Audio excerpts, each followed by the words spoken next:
পাটিসাপটা বানানোর জন্য একটা বোলের মধ্যে 1 কাপ চালের গুঁড়ো, 1/2 কাপ ময়দা আর হাফেরও 1/2 কাপ সুজি নিয়েছি। দিয়ে সামান্য নুন দিয়ে এরকম মিক্স করে দিলাম।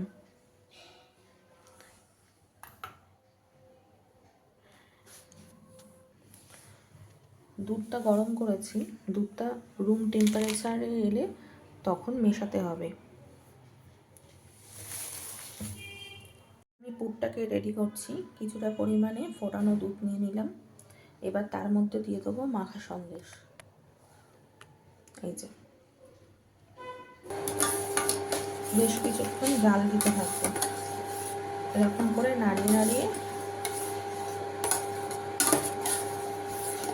একটু কমিয়ে ফেলতে হবে দুধটা। বেশ কিছুক্ষণ এরকম নাড়িয়ে নাড়িয়ে ঘন করতে হবে। পুরের জন্য আমি নারকেল এখানে ব্যবহার করিনি।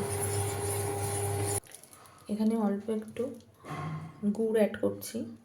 আমার কাছে পাটালিটা নেই বলে আমি ঝোড়া গুড়টাই একটু দিলাম মিষ্টির জন্য। তারপরে অ্যাড করছি একটু চালের গুঁড়ো।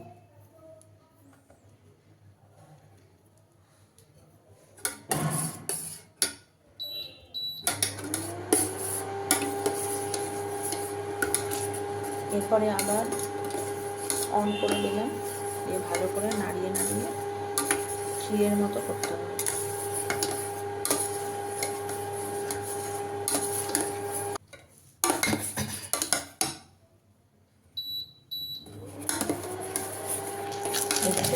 এরকম শুকিয়ে এসেছে দুধটা অলমোস্ট রেডি।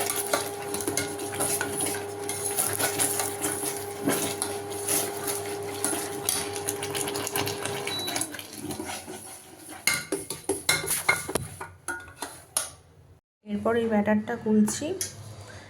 একটু করে লিকুইড দুধ দিয়ে মেশাতে হবে। আর বেশি মিষ্টি দিলে হবে না, তাহলে পাটিসাপটা ফেটে যাবে। এই ছোলা গুড় দিয়ে করছি, আমি চিনি দেবো না। আপনারা চাইলে চিনি আর গুড় মিশিয়েও দিতে পারেন। এটা এখন আধ ঘন্টার জন্য রেস্টে রাখবো।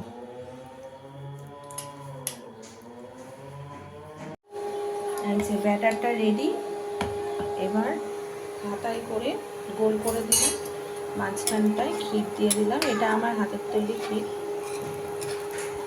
এবার পাটিসাপটাটা বানাচ্ছি। ক্ষীরের পাটিসাপটা রেডি। কেমন হয়েছে বন্ধুরা কমেন্টস বক্সে জানাবে।